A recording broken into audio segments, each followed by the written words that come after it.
దేవుని పరిశుద్ధ నామానికి మహిమ కలుగును గాక.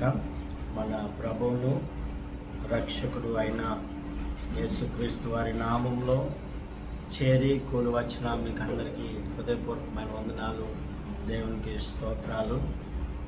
వాక్యంలో నుంచి కొన్ని మాటలు మనం ధ్యానం చేద్దాం. కీర్తన గ్రంథం 51వ కీర్తన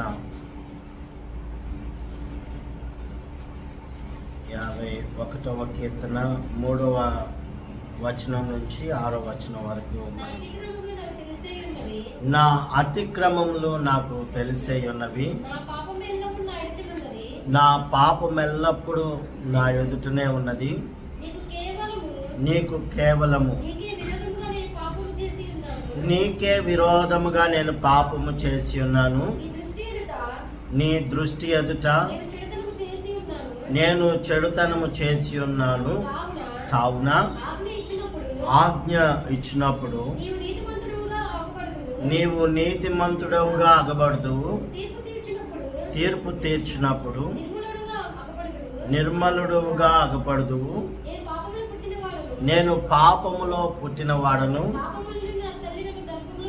పాపములోనే నా తల్లి నన్ను గర్భమున ధరించెను. నీవు అంతరంగములో సత్యమును కోరుచున్నావు, ఆంతర్యమున నాకు జ్ఞానమును తెలియచేయదు. ఆమె చదవబడిన ఈ వాక్య భాగాన్ని ఒకసారి ఆలోచన చేస్తే, దావీదు ద్వారా దేవుడు చాలా స్పష్టంగా ఒక విషయాన్ని తెలియచేస్తున్నాడు. ఏంటంటే, ప్రతి ఒక్క వ్యక్తి ఆంతర్యమున లేదా అంతరంగంలో దేవుడు సత్యాన్ని కోరుతా ఉన్నాడు. సహజంగా దేవుడు మనుషుల యొక్క అంతరంగాలు చూసినప్పుడు దేవునికి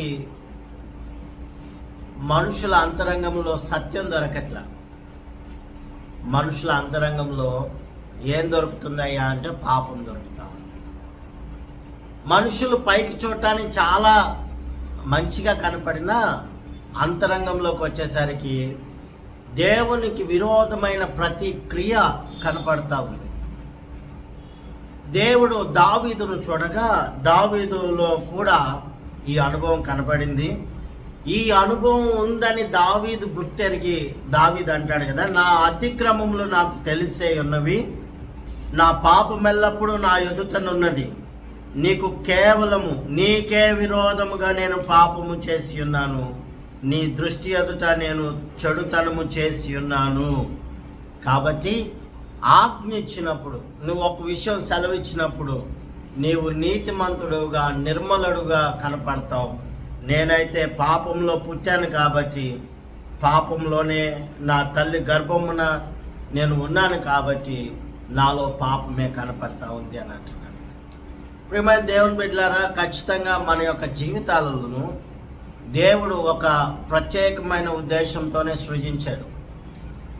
ఆయన మనుషులను సృజించిన దినము ఎలాగ సృజించాడు అని అంటే, ఆయన పోలికలో ఆయన స్వరూపమందు మనుషులను సృజించను అని వాక్యం ఉంది. అంటే దేవుని పోలికలో, దేవుని యొక్క స్వరూపంలో దేవుడు ఎలా ఉన్నాడో మనుషులు కూడా అలాగే ఉన్నట్లుగా, దేవుడు ఏ గుణాలు కలిగి ఉన్నాడో మనుషులు ఆ గుణాలు కలిగి ఉండేటట్లుగా, దేవుడు ఎంత పరిశుద్ధుడిగా ఉన్నాడో మనుషులు కూడా అంతే పరిశుద్ధునిగా, అంత మహిమకరంగా దేవుడు మనుషులను సృజిస్తే, మనుషులు దేవుని యొక్క మాటను వినకపోవటం వలన దేవునికి విరోధులై కనపడ్డారు. మనుషులందరినీ దేవుడు తేరి చూస్తున్నప్పుడు వారి అంతరంగంలో సత్యము కనపడట్ల. వారి అంతరంగంలో యథార్థత కనపడట్ల. వారి అంతరంగంలో జ్ఞానం లేని పనులే కనపడుతున్నాయి, కానీ జ్ఞానం ఉన్న పనులు ఎక్కడ కూడా కనపడట్ల. అంటే దేవుడు మనుషులను తేరి చూస్తూ ఉన్నప్పుడు మనుషులలో పాపమే కనపడతా ఉంది. ఇంతకీ పాపం అంటే ఏంటి అనేది ఆలోచన చేస్తే, వాక్యం సెలవిస్తున్న మాట ఆజ్ఞాతిక్రమమే పాపం. మనము యోహాను రాసిన మొదటి పత్రిక 3వ అధ్యాయం 4వ వచనంలో అది చదువుతాం. ఏమని ఉంటుందంటే ఆజ్ఞాతిక్రమమే పాపం. ఈ ఆజ్ఞాతిక్రమమే పాపము అని చెప్పబడిన ప్రతి ఒక్క దాంట్లో ఇంతకీ ఏది ఆజ్ఞ ఏంటి అని ఆలోచన చేస్తే, దేవునికి విరోధంగా మాట్లాడేవన్నీ, దేవునికి విరోధంగా ఆలోచించేవన్నీ, దేవునికి విరోధంగా వినేవన్నీ, దేవునికి విరోధంగా చేసేవన్నీ కూడా పాపముగానే పరిగణించబడతాయి. ఇక్కడ దావీదు అంటాడు కదా, ప్రభువా నేను నీకే విరోధంగా చేశా, మనుషులెవరికి విరోధంగా కాదు, కేవలము నీకే విరోధంగా నా యొక్క అతిక్రమములు నేను చేసి ఉన్నాను అని అంటాడు. ఏ భేదం లేదు. దేవుడు అందరూ పాపము చేసి దేవుడు అనుగ్రహించు మహిమను కోల్పోతున్నారు అని వాక్యం సెలవిస్తాము. ఏ భేదం లేదు. అందరూ పాపము చేసి దేవుడు అనుగ్రహించు మహిమను కోల్పోతారు. చిన్న పెద్ద లేకపోతే ఏమంటారు, వయసులో తేడా లేకుండా, హోదాలో తేడా లేకుండా, పేదోడు ధనవంతుడు, పొట్టోడు పొడుగోడు, ఇట్లా ఏ తేడా లేకుండా ప్రతి ఒక్కరూ దేవునికి విరోధమైన కార్యాలను చేస్తూ వారు పాపం అనే ఒక క్రియని వారి జీవితాల్లో జరిగిస్తూ ఉన్నారు. పాపం యొక్క గుణ లక్షణాలన్నీ ఎలా ఉంటాయి అని అంటే దేవునికి వ్యతిరేకంగానే ఉంటాయి. ఇంకా అర్థమయ్యేటట్లు చెప్పాలంటే, దేవుడు పరిశుద్ధుడు. ఆయన ఏ విధంగా పరిశుద్ధుడై ఉన్నాడో ఆ పరిశుద్ధునికి వ్యతిరేకంగా జరిగే ప్రతి క్రియ పాపమే. పరిశుద్ధునికి వ్యతిరేకంగా జరిగే ప్రతి క్రియ పాపమే. ఈ పాపం దాని మూలం ఎక్కడ పడిందయ్యా అంటే, చదువుదాం. యెహెజ్కేలు గ్రంథం 28వ అధ్యాయం 15-17 వచనాలని ఒకసారి ఆలోచన చేస్తే అక్కడ ఈ యొక్క పాపం యొక్క మూలం పడినట్లుగా మనం చూస్తాం. చదవండి. యెహెజ్కేలు గ్రంథం 28వ అధ్యాయం 15-17 వచనాల వరకు చదువుదాం. నీవు నియమింపబడిన దినము మొదలుకొని ఏంటంట, పాపము నీ యందు కనబడు వరకు ప్రవర్తన విషయంలో నీవు యథార్థవంతుడిగా ఉంటివి. అయితే నీకు కలిగిన విస్తారమైన వర్తకము చేత లోపల నీవు అన్యాయము పెంచుకొని పాపము చేయుచు వచ్చితివి గనుక దేవుని పర్వతం మీద నీ ఉండకుండా నేను నిన్ను అపవిత్రపరచితిని. ఆశ్రయముగా ఉన్న కెరూబు కాలుచున్న రాళ్ళ మధ్యను నీవికను సంచరింపవు. నిన్ను నాశనము చేసితిని. నీ సౌందర్యము చూచుకొని నీవు గర్వించిన వాడవై నీ తేజస్సు చూసుకొని నీ జ్ఞానమును చెరుపుకొంటివి. కావున నేను నిన్ను నేలన పడివేసెదను, హేళనకి అప్పగించెదను. నీవు అన్యాయముగా వర్తకము జరిగించి కలుగ చేసుకొనిన విస్తార దోషముల చేత నీవు నీ పరిశుద్ధ స్థలమును చెరుపుకొంటివి గనుక నీలో నుండి నేను అగ్ని పుట్టించెదను, అది నిన్ను కాల్చివేయును. జనులందరూ చూచుచుండగా దేశము మీద నిన్ను బూడిదగా చేసేది. పాపంకి మూలం ఎక్కడ పడిందయ్యా అంటే ఎక్కడే. ఒక కెరూబు ఉన్నాడు. ఆ కెరూబు ఎవరయ్యా అంటే లూసిఫర్. ఈ లూసిఫర్ అనబడిన వాడు తనకి వర్తకము అంటే తను చేసే పనులు విస్తారం అవటం వలన తనలో అన్యాయం పెరిగిపోయి పాపము బయటకు పడేటానికి ఒక అవకాశం దొరికింది. లోపల తనకున్న తేజస్సును బట్టి, తనకున్న ఘనతను బట్టి, తనకున్న ఆ హోదాని బట్టి గర్వించటం ప్రారంభించాడు. పాపానికి మొట్టమొదటి బీజం ఏంటయ్యా అంటే గర్వం. గర్వం మనలో ఎప్పుడైతే ఏలుబడి చేస్తూ ఉంటుందో ఖచ్చితంగా పాపం మనల్ని ఎటువంటి ఆటంకాలు లేకుండా మనల్ని ఏలుబడి చేస్తుంది. నేను, నాది, నా నా నా నా నా వల్ల జరిగింది, నాతోనే అయ్యిద్ది, నేనుంటేనే జరిగిద్ది అనే ఈ యొక్క నా అనబడిన స్వభావాలన్నీ ఏం చేస్తాయ్యా అంటే మనం పాపంలోకి వెళ్ళటానికి అవి ఈజీగా మార్గాలు సరళం చేస్తాయి. దేవుడు కెరూబులలో కొంతమంది ఉన్నారు, ప్రధాన కెరూబులు. వారిలో ఒకడైన లూసిఫర్ అనే వానికి చాలా ఘనతనిచ్చాడు. కానీ వాడు ఆ ఘనతను బట్టి, ఆ తేజస్సును బట్టి, తనకున్న ఆ యొక్క వైభవాన్ని బట్టి ఏం చేశాడంటే తనలో తాను గర్వించటం ప్రారంభించాడు. ఇంకా అతను అనుకున్న విషయం ఏంటంటే నేను దేవుని సింహాసనం ఎక్కుతాను, దేవుని సింహాసనం పైన నా సింహాసనం వేసుకుంటాను. ఎంత ధైర్యం కావాలి ఆ మాట అనడానికి. మనం ఎంత గొప్ప వాళ్ళమైనా, ఎంత హోదా కలిగిన వాళ్ళమైనా, ఎంత ఉన్నతమైన వ్యక్తులమైనా, దేవుని కంటే మనల్ని మనం ఎప్పుడైతే ఎక్కువగా చేసుకోవాలనే ఆలోచన పుట్టిందో ఆన్ ద రైట్ టైం మన యొక్క పతనానికి అదే మూలం అవుతుంది. మనం ఎప్పుడు కూడా దేవుని కంటే గొప్ప అనే భావంలోకి వెళ్ళకూడదు. కొన్నిసార్లు మనకు తెలియకుండానే మన జీవితంలో మనకున్న పరిస్థితులను బట్టో, లేకపోతే మనకున్న హోదాని బట్టో, మనకున్న స్థాయిని బట్టో, పక్కన వాళ్ళు మనల్ని ఉబ్బించేదానిని బట్టో ఎట్లాగో తెలియదు, కానీ మనమే దేవుని కంటే గొప్ప అన్న భావంలోకి వెళ్ళిపోతాం. నాది నేను తింటున్నాను, నాది నేను ఉంటున్నాను, నా కష్టార్జిత నేను అనుభవిస్తున్నాను కాబట్టి నేను ఎవరికి భయపడాల్సిన అవసరం లేదు. ఈవెన్ దేవుని కూడా వాళ్ళ మనసుల్ని అప్పగించుకోవటానికి కఠినమవుతాయి. వారి జీవితాలను అప్పగించుకోవడానికి కఠినమవుతాయి. ఎప్పుడైతే నాది, నేను అనే ఈ యొక్క స్వభావం వస్తుందో ఖచ్చితంగా ఆన్ ద మూమెంట్ మనలో పాపం వెలుబడి చేయటానికి ఫస్ట్ స్టెప్ అది. ఈ యొక్క కెరూబు అనబడిన వాడు కూడా పరిస్థితి అదే. వాడు తనలో ఉన్న అధికమైన వైభవాన్ని బట్టి గర్వించడం ప్రారంభించాడు. దేవుడు అతని ఎలా చేశాడంటే తన తేజస్సును తీసేశాడు. ఒక్క దెబ్బ తొక్కితే పాతాళానికి పడ్డాడు. ఆ పాతాళానికి పడి నడి రోడ్డులో తన యొక్క పవిత్రతను చెరిపేస్తానని దేవుడు చెప్పాడు.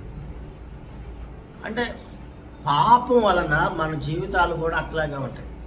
మనం ఎంత గొప్పవారం అవ్వచ్చు, ఎంత హోదా కలిగిన వాళ్ళం అవ్వచ్చు, ఎంత జ్ఞానవంతులమైన అవ్వచ్చు, ఎంత ధనికులమైన అవ్వచ్చు, కానీ పాపం కనుక మన జీవితంలో ఏలుబడి చేసింది అనుకోండి, ఆ హోదా, ఆ స్థాయి, ఆ యొక్క చదువు అదంతయు మనల్ని నేలమట్టం చేసి కూర్చుకుంటుంది. కాబట్టి పాపం అనేది మన అంతరంగంలో జరగకుండా జాగ్రత్త పడాలి.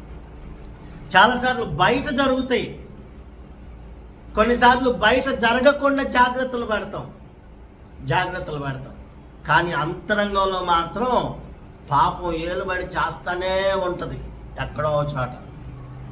యేసయ్య అంటాడు, నీవు ఒక స్త్రీని మోహపు చూపుతో చూసిన ఎడల అప్పుడే నీవు నీ హృదయమందు ఆమెతో వ్యభిచారం చేసావు అని అంటాడు.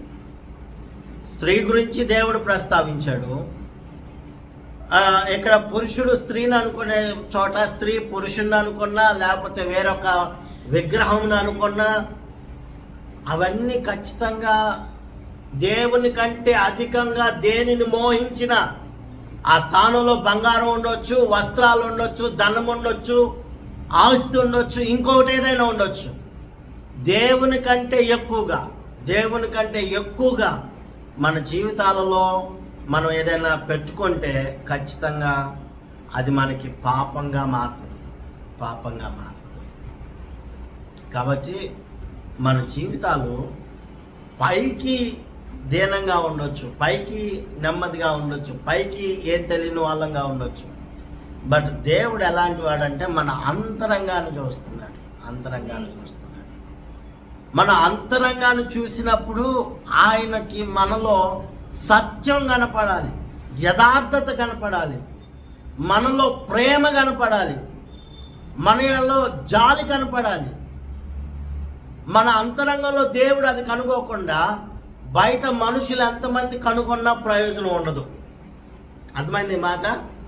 బయట ఎంతమంది అమ్మో నువ్వు ఎంత దయగలిగిన దానివి, ఎంత ప్రేమ కలిగిన దానివి, ఎంత మంచిదానివి అని బయట ఎంతమంది అన్నా నీ అంతరంగంలో అది లేదనుకోండి, దేవుడు ఖచ్చితంగా మనల్ని ఉమ్మేసే పరిస్థితులు వస్తాయి. కాబట్టి మన అంతరంగమందు పాపం నిలబడి చేయకుండా మనము దేవుడు మనం చూస్తున్నప్పుడు సత్యం, యథార్థత, ప్రేమ ఇవన్నీ కనపడాలి. దేవుడు చూపంతా పై వాటిని ఎప్పుడు చూడడు, అంతరంగంలో ఉన్న వాటినే చూస్తాడు.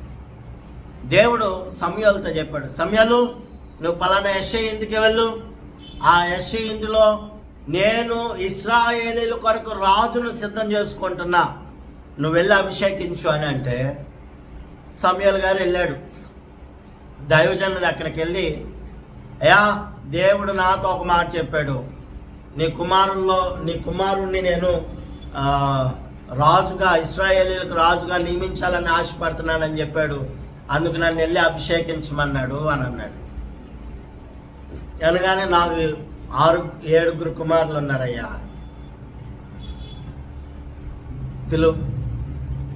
ఒక్కొక్కరిని పిలుస్తూ ఉంటే సమూయేలు అనుకున్నాడు, బా వీడు భలే హైట్గా ఉన్నాడే, వీడు దిట్టంగా ఉన్నాడు, వీడు చూస్తే రాజుకి సరైన కట్అవుట్, వీడు చూస్తే సూపర్ అందం ఉంది వీడి దగ్గర అని చెప్పి సమూయేలు ఆలోచిస్తున్నాడు భౌతికమైనది. కానీ సమూయేలు అనుకున్న ప్రతి ఒక్కడిని దేవుడు నో, ఈడు కాదు అని అంటానే ఉన్నాడు. చివరి వ్యక్తి వరకు వచ్చాడు. సమూయేలుకి ఒకలాగా చిన్నపోయినట్టుంది. దేవుడు ఏమైనా అబద్ధం చెప్పాడా? దేవుడు ఎందుకు నన్ను వీళ్ళ ముందు సిగ్గుపరుస్తున్నాడు? నేను వస్తే అయ్యా నువ్వు సమాధానంతో వస్తున్నావా లేకపోతే ఉగ్రతతో వస్తున్నావా అని భయపడే వీళ్ళ ముందు నన్ను చులకన చేశాడేంది దేవుడు అని అనుకున్నాడు. ఎందుకైనా మంచిదని, అయ్యా వీళ్ళేనా ఇంకెవరైనా ఉన్నారా అని అంటే ఒకడు ఉన్నాడండి వేస్ట్ ఫెలో అన్నట్లుగా, అంటే వాడిని కూడా పిలిపించు. దావీదు వస్తూ ఉన్నాడు. సమూయేలు అల్లంత దూరాన్ని చూసి దావీదుని, రే ఈడేంద్ర ఎట్టున్నాడు పిల్లోడు, ఈడు అసలు ఏ కోశాన్ని కూడా ప్రయోజనం పడేటట్లేడు రాజుగా అని అనుకుంటున్నాడు సమూయేలు. కానీ దేవుడు అంటాడు, ఇదిగో అతడినే నేను కోరుకున్నాను. హల్లెలూయా. దేవుణ్ణి అదేం ప్రభువా, ఈడు బక్కోళ్ళలాగున్నాడు, పిల్లోళ్ళలాగున్నాడు, ఈడెట్లా? కానీ నాకు వాడే కావాలి. అప్పుడు ప్రభు అంటాడు అనమాట, మనుషులు పైరూపాన్ని చూస్తారు కానీ నేను హృదయాంతరంగంలో చూస్తాను అని అంటాడు. హల్లెలూయా. దేవుడు అంతరంగాన్ని చూసేవాడు. దావీదు వాళ్ళ అన్నల అంతరంగమును చూసినప్పుడు, దావీదు యొక్క అంతరంగమును చూసినప్పుడు దేవునికి ఏం కనపడిందంటే, దేవునికి దావీదు హృదయంలో ఆ గొర్రెల మీద ఉన్న ప్రేమ కనపడింది. గొర్రెల మీద ఉన్న ప్రేమ. అరే వీడు గొర్రెల్నే ఎట్లా ప్రేమిస్తున్నాడు అని దేవుడు గ్రహించిన తర్వాత, నా ప్రజలను ఇంకా బాగా ప్రేమించగలిగాడని దేవుడు అంగీకరించి అతనిని రాజుగా చేసి ఒక వ్యక్తిని దేవుడు ఎప్పుడైతే వారి హృదయంలో సత్యాన్ని, వారి అంతరంగంలో యథార్థతని దేవుడు చూస్తాడో ఖచ్చితంగా వాళ్ళని సింహాసనం ఎక్కిస్తాడు ప్రభు. ఆమేన్. మరొక సందర్భంలో యోసేపు దగ్గరికి పోతీఫర్ యొక్క భార్య, పోతీఫర్ కాదు, ఆ ఇంటి యజమానుని భార్య, ఆ భార్య వచ్చి, అయ్యా ఎవ్వరు లేరు, దా మన ఇద్దరం తప్పు చేద్దాం అని అంటే, వాస్తవంగా ఇంట్లో ఎవరు లేరు. అంతకుముందు నుంచి ఎప్పటి నుంచో ప్రేరేపిస్తూ ఉంది ఆమె పాపం చేయటానికి. అయినా కానీ యోసేపు ఎప్పటికప్పుడు తప్పించుకుంటా ఉన్నాడు. ఎవ్వరు లేరు, నా యజమానుడు కూడా దూరానికి పోయాడు, అసలు ఇబ్బందే లేదు అని అంటే, యోసేపు ఒక మాట అంటాడు. ఏమంటాడో తెలుసా? ఇంత గొప్ప పాపము యెహోవాకు విరోధంగా చేసి నేను ఎలా ఉండగలుగుతాను? యెహోవాకు విరోధంగా నేను ఎలా చేయగలుగుతాను అని అక్కడి నుంచి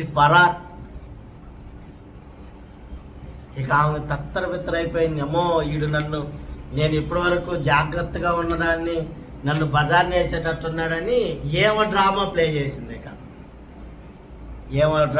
చేసి వాడు నన్ను అవమానపరిచాడు హెబ్రీయుడు అనగానే పట్టుకొని తీసుకెళ్ళి జైలు వేసి, యోసేపు చెప్పొచ్చు ఏమని, ఒరే బాబు నేనేం తప్పు చేయలా అని చెప్పినా కానీ వినే పరిస్థితులు లేవు కాబట్టి, ఓకే నేను దేవుని దృష్టిలో యథార్థంగా ఉన్నాను కాబట్టి నా దేవుడు నన్ను విడిపిస్తాడు అన్న ధైర్యం యోసేపు.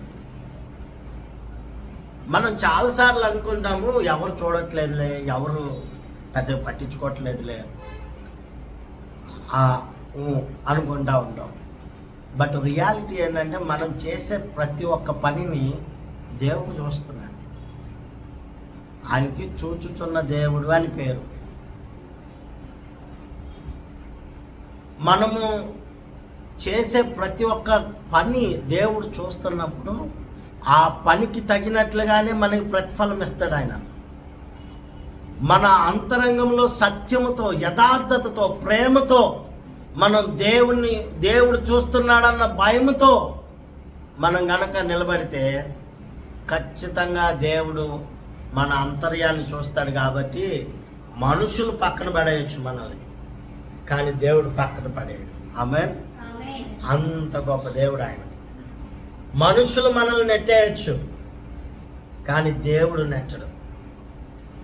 యోసేపుని మనుషులు నెట్టేశారు, దావీదుని మనుషులు నెట్టేశారు, కానీ వారి అంతరంగంలో దేవుడు సత్యాన్ని చూశాడు కాబట్టి దేవుడు వాళ్ళని లేపి ఎక్కడ కూర్చోబెట్టాడు? సింహాసనం మీద. హల్లెలూయా. మన అంతరంగంలో సత్యం ఉందనుకో, దేవుడు సింహాసనం ఎక్కిస్తాడు. మన అంతరంగంలో సత్యం, యథార్థత ఉందనుకో, దేవుడు ఖచ్చితంగా మన దీన స్థితి నుంచి ఆయన లేపుతాడు. ఆమేన్.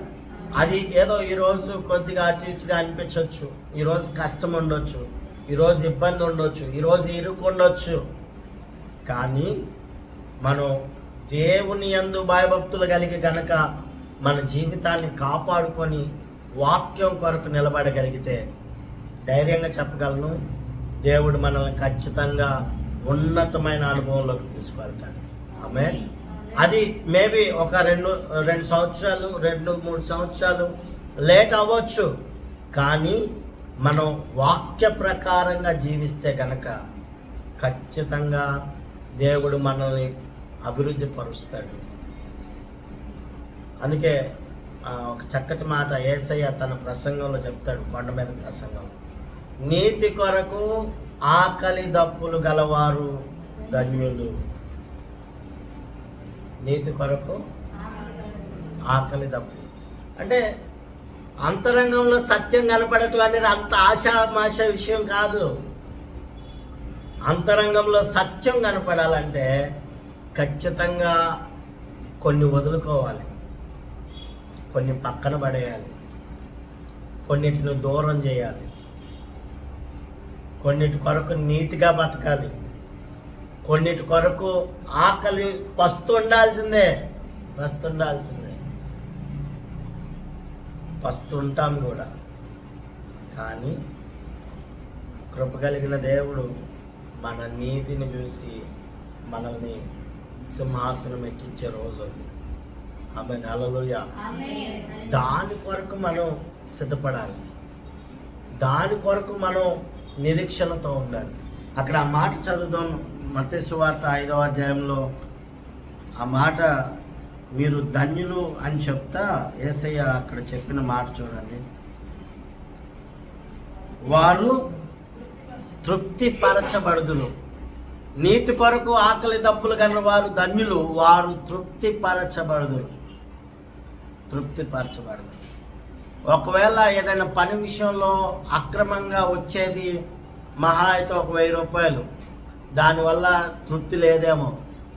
కానీ అది చేయకూడదని తెలిసి నువ్వు వాక్యానికి అప్పగించుకొని దేవుని కొరకు జీవిస్తావు చూసావా, దేవుని కొరకు ఆ అక్రమమైనది నాకు వద్దు అని వదిలేస్తావు చూసావా, అది కొద్దిదైనా కానీ లేదా అది ఆ అవసరంలో నీకు అవసరం ఉన్నా కానీ దానిని నువ్వు ఎప్పుడైతే వాక్యం కొరకు వదిలేసుకుంటావో, వాక్య ప్రకారంగా జీవించు కొరకు దాన్ని విడిచిపెడతావో, ఖచ్చితంగా ఆ డబ్బుల ద్వారా నీకు వచ్చే తృప్తి కంటే మరింత తృప్తి దేవుడు నీకు ఇస్తాడు. ఆమేన్, హల్లెలూయా. నేను ప్రవీణ్ని తమ్ముడిని చెప్తా ఉంటారే, ఇంటి దగ్గర ఫ్రేమ్స్ ఉన్నాయి, కొంచెం పెయింట్ వేయరా, ఒక 2 తీసుకొని వచ్చి వేయరా, నాకు కుదరట్లేదు టైం అని అంటే, వాడు అంటాడు నువ్వు ఆగన్నా, మంచి ఏదైనా బిల్డింగ్లో ఉంటే ఆ బిల్డింగ్లో ఉన్నది తీసుకొని వస్తాను, దాంతో వేసేస్తా అంటే, అరే నాకు వద్దు. అరే కాదన్నా, నువ్వేందన్నా భలేవాళ్ళలాగా ఉన్నావు, ఏం కాదులే నేనేం చేస్తా అంటే, నా ఇంట్లోకి అది వద్దు, నాకు వద్దు. అవసరమైతే ఎంత అవుతుందిరా, ఒక 700 అవుతుందా, లేకపోతే ఒక 1000 రూపాయలు అవుతుంది.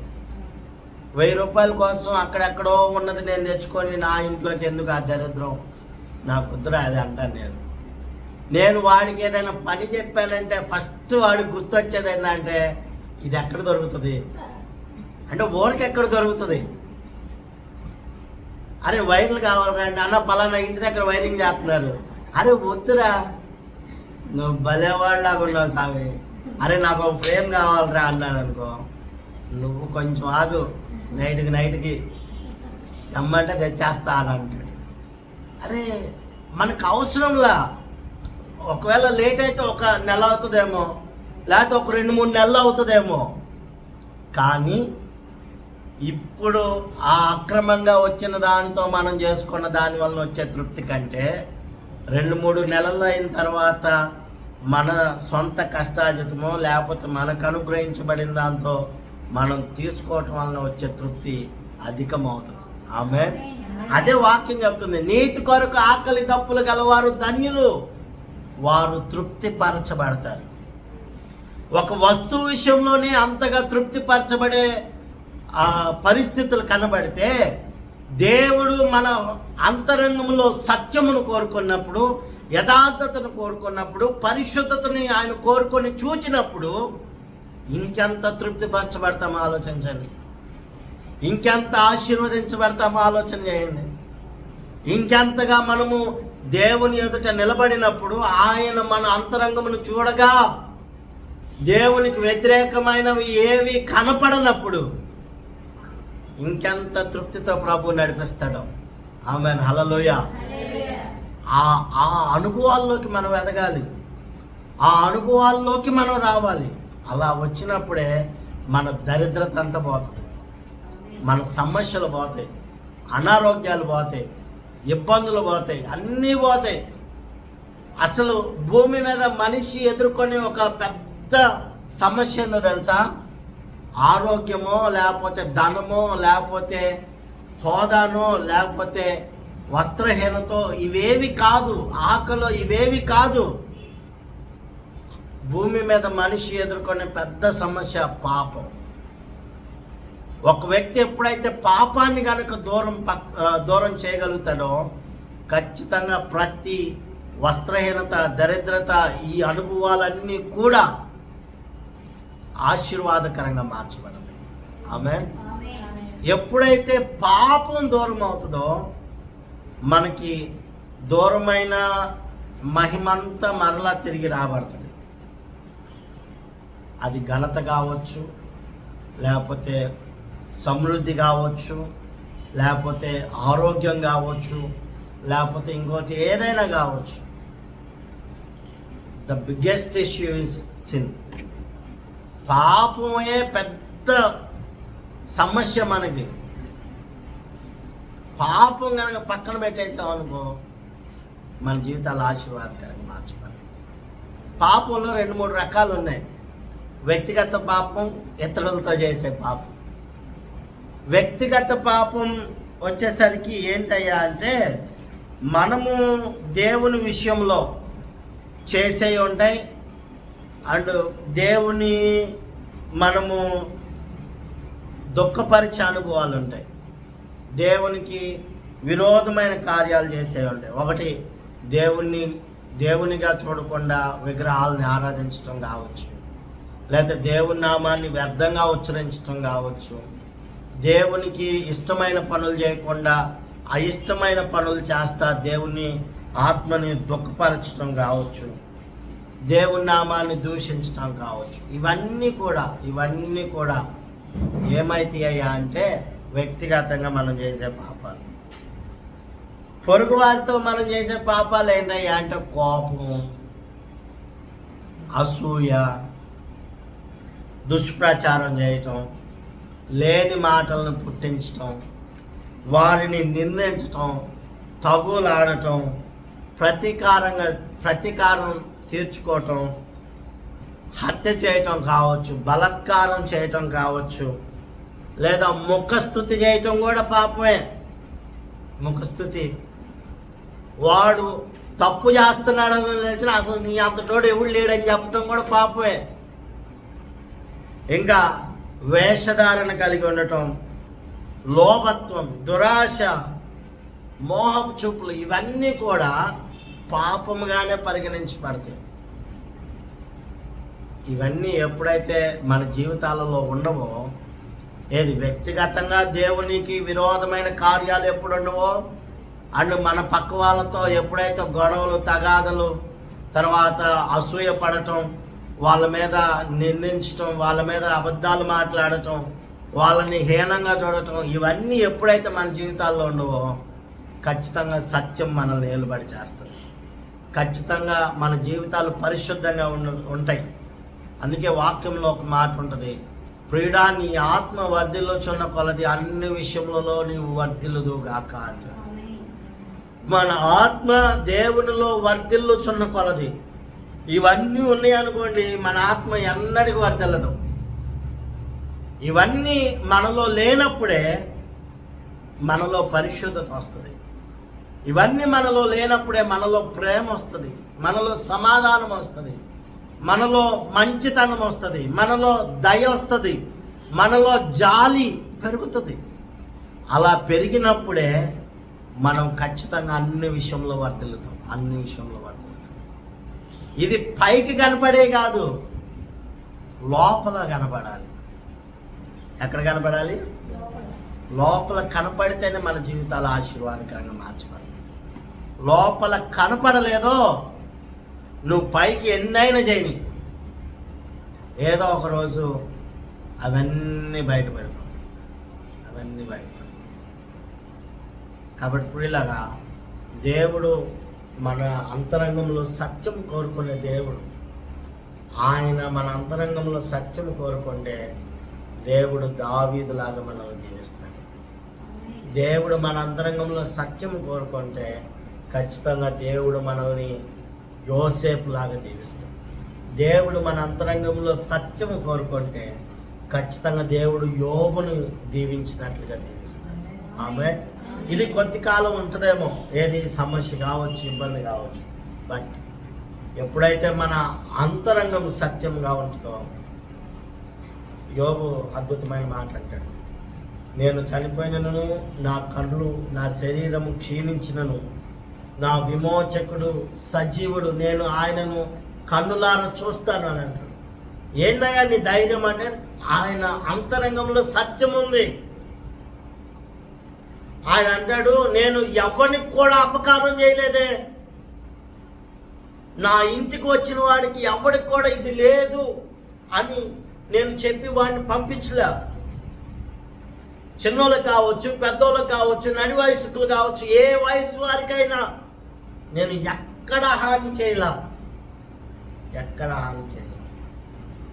ఆయన అంతరంగంలో అంత సత్యం ఉంది కాబట్టి అన్నీ కోల్పోయినా దేవుడు రెండంతలుగా ఇచ్చాడు. ఆమేన్, హల్లెలూయా. ప్రియులారా, ఖచ్చితంగా మన అంతరంగంలో సత్యం ఉంటే, మన అంతరంగంలో యథార్థత ఉంటే, మన అంతరంగంలో దేవుడు కోరుకునే అనుభవాలు ఉంటే, ఆయన మనలను నిశ్చయంగా కృపతో నింపి ఉన్నతమైన అనుభవాల్లోకి నడిపిస్తారు. ఆమేన్. చాలాసార్లు యేసయ్యను నమ్ముకున్నాక వాళ్ళు చేసిన వ్యాపారం ఆశీర్వదించబడింది. వాళ్ళు చేసిన పరిస్థితులు, అప్పుల్లో నుంచి ఉన్నతమైన అనుభవానికి వెళ్ళారు అని సాక్ష్యాలు వింటా అనుకుంటాం కదా, ఇది ఎలా సాధ్యం, ఇది ఎట్లా ఉంటుంది, ఇది అసలు జరిగిద్దా అని అనుకుంటాం. జరిగిద్ది. ఎప్పుడంటే ఆయన ఎదుట సత్యాన్ని కలిగి ఉన్నప్పుడు. ఆయన ఎదుట సత్యం కనుక కనపడలేదనుకో, మన జీవితాల్లో సత్యం కనుక కనపడలేదనుకో, మనం ఎంత ప్రయత్నం చేసినా ఉండదు. చాలాసార్లు మనుషులు ఇది అర్థం చేసుకోవట్లా. ఏదో ఒక ఇంకొకరి ద్వారానో, లేకపోతే ఇంకొక సెక్టార్లోనో, ఇంకొక విషయాల్లోనో వ్యాపారాన్ని వృద్ధిపరచుకుందాం, ధనాన్ని వృద్ధిపరచుకుందాం, ఆస్తిని పెంచుకుందాం అనే ఈ ప్రయత్నాలు చేస్తున్నారు. కాదనట్లా. ఎన్ని ప్రయత్నాలు చేసినా అంతా శూన్యం. శూన్యం అవటానికి కారణం ఏంటో తెలుసా? సత్యం, యథార్థత, సరి అయిన విషయాలు మన హృదయాల్లో లేవు. కొంతమంది అరే ఏంది వీళ్ళు, ఏది నా అంత ప్రార్థన చేయరు, నా అంత భక్తి ఉండదు, నాకులాగా ప్రార్థనకి వెళ్ళరు, నాకులాగా ఉపవాసాలు ఉండరు, నాకులాగా ఏం చేయరు, కానీ వీళ్ళు ఏది పట్టినా బంగారం అవుతుంది, వాళ్ళు ఏది పట్టినా బంగారం అవుతుంది, నువ్వు ఏది పట్టినా కానీ మట్టే మిగులుతుందంటే నీ అంతరంగంలో సత్యం లేదని అర్థం. సత్యం లేదని అర్థం. ఒకని ఆయుష్, ఐశ్వర్యం ఇదంతా కలుగు చేసేది దేవుడే. ఆరోగ్యాన్ని ఇవ్వాలన్న దేవుడే. వారి యొక్క ఆర్థిక పరిస్థితులన్నింటినీ మెరుగుపరచాలన్న దేవుడే. మనం ఏం చేస్తామంటే దేవుడే ఉందిలే, దేవుడే ఉంది. గమ్మత్తు ఏంటంటే, నాకు తెలిసిన ఒక పెద్ద హోటల్ ఉంది. వాళ్ళు ప్రారంభంలో దేవుని యొక్క ఉద్దేశం చొప్పునే పెట్టామని అన్నారు. ఆ వ్యాపారం పెట్టారు. చక్కగా జరిగించడం కోసం కొన్ని లక్షల అప్పులు తెచ్చి చేశారు. వాళ్ళ ప్రయత్నాలు ఎంతగా ప్రజలు అట్రాక్ట్ అవ్వాలో అంతగా అట్రాక్ట్ అవ్వడానికి కావాల్సిన వసతులన్నీ కల్పించారు. కల్పించి ఇంకా వాళ్ళు అన్నారు కదా, ఖచ్చితంగా దేవుడు దీన్ని బ్లెస్ చేస్తాడు, ఎందుకంటే నేను ఈ వాక్యాన్ని నమ్ముతున్నాను, దీన్ని చేస్తున్నాను, అది చేస్తున్నాను, ఇది చేస్తున్నాను అని అన్నారు. ఎంతో మంది సేవకులు కూడా వెళ్ళి ప్రార్థనలు చేశారు. కానీ చివరికి లాస్లోకి వచ్చి నేటికి ఆ హోటల్ పరిస్థితి ఏంటంటే మూసేశారు.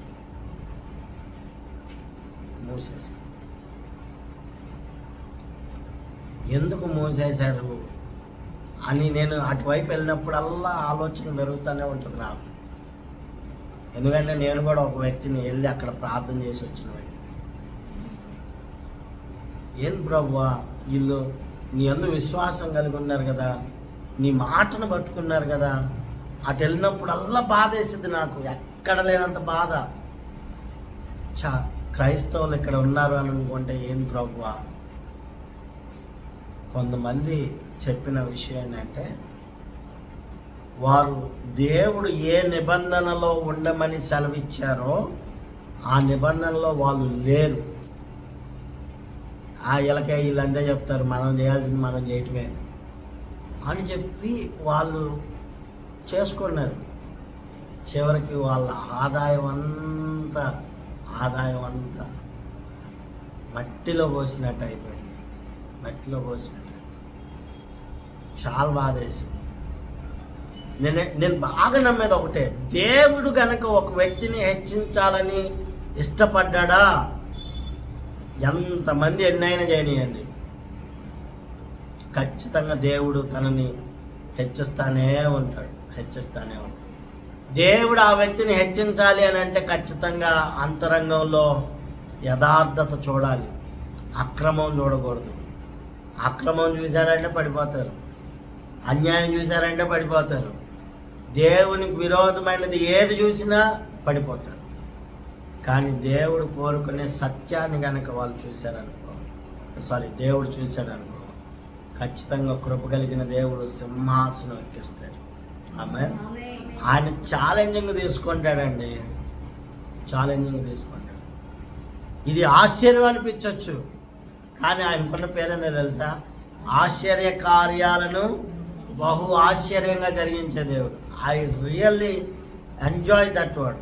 ఆ మాటను నేను బాగా అనుభవిస్తా అండ్ ఆ మాటని నేను బాగా ఇష్టపడతా.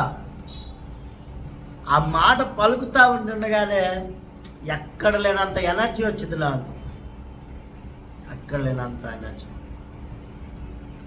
కాబట్టి పిల్లరా, మనం ఎప్పుడైతే దేవుని చేతికి ఖచ్చితంగా దేవుని ఎదుటే మనము సత్యముగా ఉంటే నీ ఎదుగుదలని ఎవరు ఆపలేరు, ఎవరు ఆపలేరు. ఈ లోకాలన్నీ ఏకమై ఒక్కటై నిన్ను అణచాలని చూసినా వాళ్ళ తరం కాదు, వాళ్ళ తరం కాదు. ధైర్యంగా చెప్పగలను వాక్యాన్ని బట్టి. కాబట్టి ఎన్నో అనుభవాలు ప్రభు ఇచ్చాడు, చాలాసార్లు మీతో పంచుకున్నాను కూడా. నా దాకా రానివ్వకుండా ఎన్నో ప్రయత్నాలు జరిగినాయి, కానీ దేవుడు నాకు అది నిర్ణయించాడు. కాబట్టి ఎన్ని ప్రయత్నాలు జరిగినా నా దాకా వస్తాయి. నా దాకా రాకూడదు అని దేవుడు అనుకున్నాడు అనుకో, ఎంతమంది ఇవ్వాలని ప్రయత్నం చేసినా అవి రావు. నేను అది బాగా నమ్ముతా. ఎందుకంటే ఆయన మన అంతరంగాన్ని చూసి ఇష్టపడితే ఖచ్చితంగా మనల్ని బహుమతులతో నింపే దేవుడు ఆయన, ఘనతతో నింపే దేవుడు ఆయన, ఆశీర్వాదంతో నింపే దేవుడు ఆయన, ఆయన అభివృద్ధితో నింపే దేవుడు ఆయన. కాబట్టి కృప కలిగిన దేవుడు మనం చూస్తున్నప్పుడు పాపం కాకుండా సత్యం కనపడినట్లు, మనల్ని చూస్తున్నప్పుడు మనలో అన్యాయం, అవినీతి లేకపోతే అక్రమాలు కనపడకుండా ప్రేమ, యథార్థత, దేవుడు ఉన్నాడన్న భయం ఇవి కనపడినట్లుగా, దేవా ఇంకా మీకు విరోధంగా మా జీవితాల్లో ఏమైనా ఉన్నట్లయితే సరిచేయండి అయ్యా అని ప్రార్థన చేసుకోవాలి. భక్తుడైన దావీదు అంటాడు, ఏమంటాడంటే, నా యందు ఆయాసకరమైనవి నీకేమైనా కనపడినట్లయితే దయచేసి వాటిని నా నుండి తీసేయాలంట. అట్లాగా మనం కూడా ప్రార్థన చేయాలి. ఈ ఒక్కటే కాదు, ప్రతిరోజు చేయాలి. నా యందు ఆయాసకరమైనవి ఏమైనా ఉన్నాయా ప్రభువా, నీకు విరోధమైనవి ఏమైనా ఉన్నాయా, నీకు నచ్చనివి ఏమైనా ఉన్నాయా, నాలో తీసి అది దేవుడు చెప్తాడు. అరే ఇది నువ్వు చేయకూడదు, ఇది ఇలా ఉండకూడదు అని దేవుడు మనకు అర్థమయ్యేటట్లు చెప్తాడు. అర్థమయ్యేటట్లు చెప్పినా కానీ మనం చేసామా ఖచ్చితంగా నష్టం మన జీవితాల్లో ఉంటుంది. లేదు అరే దేవుడు మాట్లాడుతున్నాడు, ఇది ఆయనకి ఇష్టం లేదు కదా అనే స్పృహ నీకు వచ్చిందా, నువ్వు వెంటనే ఆపే, దేవుడు అద్భుతాలు చేయడానికి సిద్ధంగా ఉంటాడు. కాబట్టి కృప కలిగిన దేవుడు మనల్ని అందరినీ అలాగూ స్థిరపరచును గాక. చిన్న ప్రార్థన చేసుకుందాం, ప్రభు చేతికి అప్పగించుకుందాం, దేవుని పాదాలు పట్టుకుందాం. దేవా మాకు సహాయం చేయండి.